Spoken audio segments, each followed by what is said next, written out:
Carveth Reed said it best.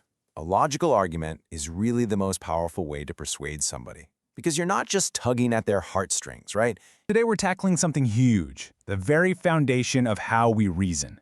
We're going to dive into Carveth Reed's classic text, Logic, and figure out, how to actually build an argument that holds up. So let's kick things off with a big question, one that really gets to the heart of all this. What makes an argument good? Is it just about having a perfect, flawless structure, or is it about being connected to reality, to what's actually true? You might be surprised, but the answer is a little bit of both.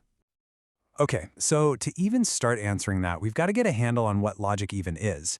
And really, at its core, it's the science of proof. It's basically the toolkit we all use to figure out if an argument is solid or if it's full of holes. And believe me, this isn't just some dusty thing for philosophers. We use it every single day.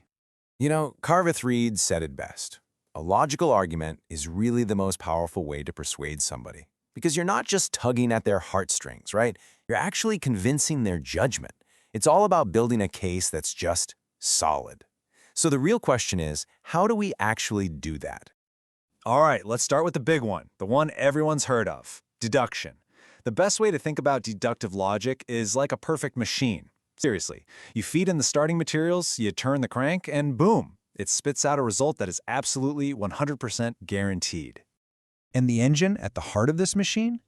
It's a tool that's been around forever called the syllogism. It's a super simple three-part recipe.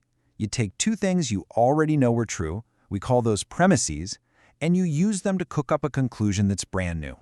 It's super straightforward. Step 1, you start with a big, general statement. For example, all authors are vain.